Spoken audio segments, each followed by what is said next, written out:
साथियों, मैं बीते 2 दिन से नॉर्थ ईस्ट में हूं। जब भी मैं नॉर्थ ईस्ट आता हूं तो अभूतपूर्व स्नेह और आशीर्वाद मिलता है। खास तौर पर असम के इस क्षेत्र में जो स्नेह, जो अपनापन मिलता है, वो अद्भुत है। मैं आप सभी जनता जनार्दन का हृदय से बहुत बहुत आभार व्यक्त करता हूं। साथियों, विकसित असम, विकसित भारत की गौरव यात्रा के लिए आज का दिन बहुत महत्वपूर्ण है। आज करीब 18,000 करोड़ रुपए के प्रोजेक्ट असम को मिले हैं। थोड़ी देर पहले मैं दरांग में था। वहां मुझे कनेक्टिविटी और हेल्थ से जुड़े प्रोजेक्ट की नींव रखने का अवसर मिला है। अब यहां पर एनर्जी सिक्योरिटी से जुड़े प्रोजेक्ट्स का शिलान्यास और उद्घाटन हुआ है। ये प्रयास विकसित असम का रास्ता और मजबूत करेंगे। साथियों, असम भारत के ऊर्जा सामर्थ्य को बढ़ाने वाली धरती है। यहां से निकले पेट्रोलियम प्रोडक्ट देश के विकास को गति देते हैं। असम की इस ताकत को बीजेपी एनडीए सरकार नई बुलंदी तक पहुंचाने में जुटी है। इस मंच पर आने से पहले मैं पास में ही एक और कार्यक्रम में गया था। वहां बांस से बायो इथेनॉल बनाने वाले आधुनिक प्लांट का उद्घाटन किया गया है। ये असम के लिए बहुत गर्व की बात है। इथेनॉल प्लांट के लोकार्पण के साथ ही आज यहां पॉलीप्रोपिलीन प्लांट का शिलान्यास भी हुआ है। ये प्लांट असम में उद्योगों को बल देंगे, असम के विकास को गति देंगे, किसानों, नौजवानों, सभी के लिए नए अवसर बनाएंगे। मैं आप सभी को इतने सारे प्रोजेक्ट्स के लिए बहुत बहुत बधाई देता हूं।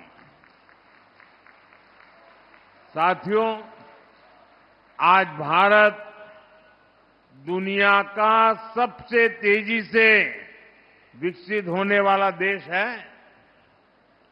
जैसे जैसे भारत विकसित हो रहा है, वैसे वैसे हमारी बिजली की, गैस की, ईंधन की जरूरतें भी बढ़ रही है। हम इन चीजों के लिए विदेशों पर निर्भर रहे हैं। हम बहुत बड़ी मात्रा में कच्चा तेल और गैस विदेशों से आयात करते हैं और बदले में लाखों करोड़ रुपए हर साल भारत को दूसरे देशों को देना पड़ता है।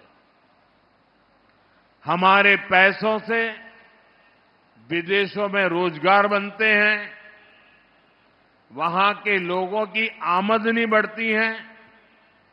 इस स्थिति को बदला जाना आवश्यक था। इसलिए भारत अपनी ऊर्जा जरूरतों के लिए आत्मनिर्भर बनने की राह पर चल पड़ा है। साथियों, हम एक तरफ देश में कच्चे तेल और गैस से जुड़े नए भंडार खोज रहे हैं, वहीं दूसरी तरफ ग्रीन एनर्जी के अपने सामर्थ्य को भी बढ़ा रहे हैं।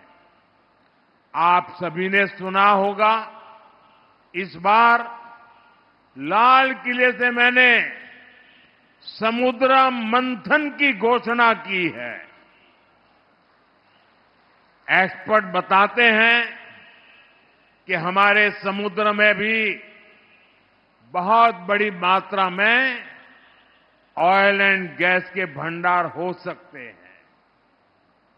ये संसाधन देश के काम आए, इनकी तलाश हो, इसके लिए हम national deep water exploration mission शुरू करने जा रहे हैं। साथियों, ग्रीन एनर्जी के मामले में हरित ऊर्जा के उत्पादन में भी भारत तेजी से कदम उठा रहा है।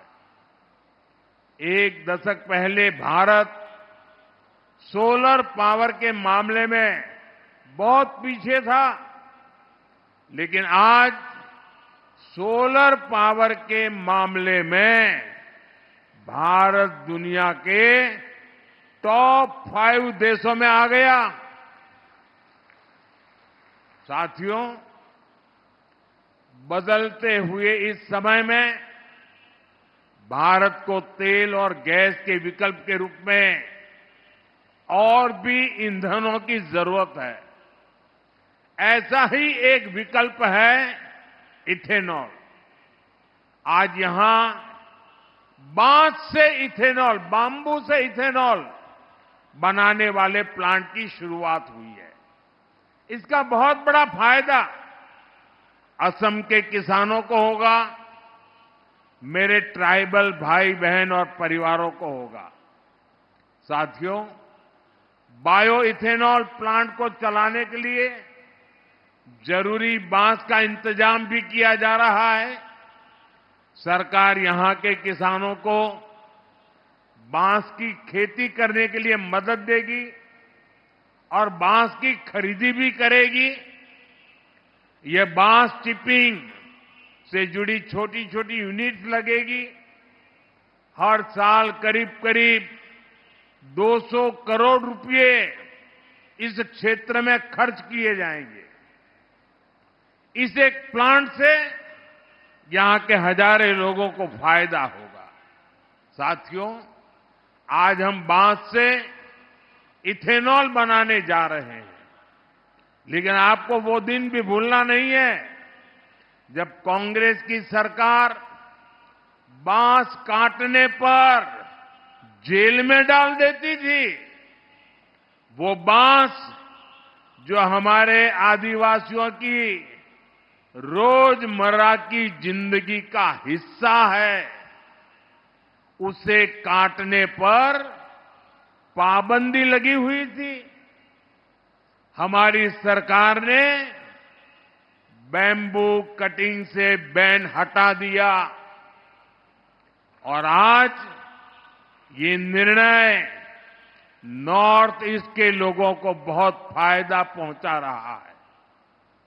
साथियों, आप सभी अपनी रोजमर्रा की जिंदगी में प्लास्टिक से बनी बहुत सारी चीजें इस्तेमाल करते हैं। प्लास्टिक की बाल्टी, मग, बॉक्स, कुर्सी, टेबल, पैकेजिंग मटेरियल, इस प्रकार की बहुत सारी चीजों की जरूरत हमें रोज पड़ती है। आप जानते हैं, ये सब बनाने के लिए जो चीज चाहिए वो है पॉलीप्रोपाइलीन। पॉलीप्रोपाइलीन के बिना आज के जीवन की कल्पना भी मुश्किल है। इसी से कारपेट, रस्सी, bag, fibre, mask, medical kit, textile, न जाने क्या क्या बनता है। ये गाड़ियों में काम आता है, मेडिकल और खेती के उपकरण बनाने में काम आता है। आज इसी पॉलीप्रोपाइलिन के आधुनिक प्लांट का उपहार असम को मिलेगा, आपको मिलेगा। इस प्लांट से make in Assam, make in India, इसकी नींव मजबूत होने वाली है। यहां दूसरे मैन्युफैक्चरिंग उद्योगों को भी बल मिलेगा। साथियों, जैसे असम गोमोशा के लिए जाना जाता है, एरी और मुगा सिल्क के लिए जाना जाता है, अब इसी तरह असम की पहचान में पॉलीप्रोपाइलिन से बना टेक्सटाइल भी जुड़ने जा रहा है। साथियों, आज हमारा देश आत्मनिर्भर भारत अभियान के लिए परिश्रम की पराकाष्ठा करके दिखा रहा है। असम इस अभियान के प्रमुख केंद्रों में से एक है। मुझे असम के सामर्थ्य पर बहुत भरोसा है, इसलिए असम को हमने बहुत बड़े अभियान के लिए चुना है। और ये अभियान है सेमी कंडक्टर मिशन। असम पर मेरे विश्वास का कारण भी उतना ही बड़ा है।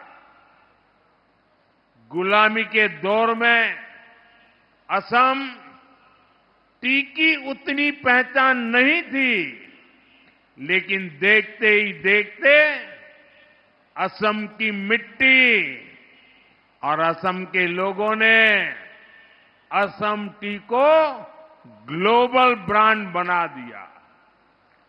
अब नया दौर आया है। भारत को आत्मनिर्भर होने के लिए दो चीजें चाहिए, एक ऊर्जा और दूसरा सेमीकंडक्टर, और असम इसमें बहुत बड़ी भूमिका निभा रहा है। साथियों, आज बैंकों के कार्ड से लेकर मोबाइल फोन, कार, हवाई जहाज और स्पेस मिशन तक हर इलेक्ट्रॉनिक चीज की आत्मा एक छोटी सी इलेक्ट्रॉनिक चिप में समाई जाती है। अगर हमें ये सारे सामान भारत में बनाने हैं तो चिप हमारी होनी चाहिए। इसलिए भारत ने सेमी कंडक्टर मिशन शुरू किया है और इसका बहुत बड़ा आधार आसाम को बनाया है। मोरीगांव में तेजी से सेमी कंडक्टर फैक्ट्री का निर्माण चल रहा है। इस पर 27,000 करोड़ रुपए खर्च किए जा रहे हैं। ये असम के लिए बहुत गर्व की बात है। साथियों, कांग्रेस ने देश में लंबे समय तक शासन किया है। यहां असम में भी कांग्रेस ने कई दशकों तक सरकार चलाई है, लेकिन जब तक कांग्रेस की सरकारें रही तब तक यहां विकास की रफ्तार भी धीमी रही और विरासत भी संकट में रही। बीजेपी की डबल इंजन सरकार असम की पुरानी पहचान को सशक्त कर रही है और असम को आधुनिक पहचान से भी जोड़ रही है। कांग्रेस ने असम को नॉर्थ ईस्ट को अलगाव दिया, हिंसा दी, विवाद दिए। बीजेपी असम को विकास और विरासत से समृद्ध राज्य बना रही है। ये हमारी सरकार है जिसने असमिया भाषा को क्लासिकल लैंग्वेज का दर्जा दिया। मुझे खुशी है कि असम की बीजेपी सरकार नई नेशनल एजुकेशन पॉलिसी को भी तेजी से लागू कर रही है। यहां स्थानीय भाषाओं में पढ़ाई को प्रोत्साहित किया जा रहा है। साथियों, कांग्रेस ने नॉर्थ ईस्ट के, असम के महान सपूतों को भी कभी सही सम्मान नहीं दिया। इस धरती पर वीर लासित बोरफुकन जैसे जाबाज योद्धा हुए, लेकिन कांग्रेस ने कभी उनको वो सम्मान नहीं दिया जिसके वो हकदार थे। हमारी सरकार ने लासित बोरफुकन की विरासत को सम्मान दिया। हमने उनकी 400वीं जन्म जयंती राष्ट्रीय स्तर पर मनाई। हमने उनके जीवनी को 23 भाषाओं में प्रकाशित किया। यहां जोरहाट में मुझे उनकी विशाल प्रतिमा का अनावरण करने का भी अवसर मिला था। कांग्रेस ने जिसकी उपेक्षा की, हम उसे अग्रिम पंक्ति में लेकर चल रहे हैं। साथियों, यहां शिवसागर का ऐतिहासिक रंगघर उपेक्षित पड़ा हुआ था। हमारी सरकार ने इसका नवीनीकरण किया। हमारी सरकार श्रीमंत शंकर देव की जन्मस्थली बटाद्रवा को विश्व स्तरीय पर्यटन केंद्र बनाने का काम कर रही है। जैसे वाराणसी में काशी विश्वनाथ धाम परिसर बना है, उज्जैन में महाकाल महालोक बना है, वैसे ही असम में हमारी सरकार मां कामाख्या कॉरिडोर भी बना रही है। साथियों, असम की संस्कृति और इतिहास से जुड़े अनेक ऐसे प्रतीक हैं, अनेक ऐसे स्थान हैं जिन्हें बीजेपी सरकार नई पीढ़ी के लिए संरक्षित कर रही है। इससे असम की विरासत को तो फायदा हो ही रहा है, असम में टूरिज्म का भी दायरा बढ़ रहा है। असम में जितना अधिक टूरिज्म बढ़ेगा, उतना ही ज्यादा रोजगार हमारे नौजवानों को मिलेगा। साथियों, विकास के इन प्रयासों के बीच असम के सामने एक चुनौती विकराल होती जा रही है।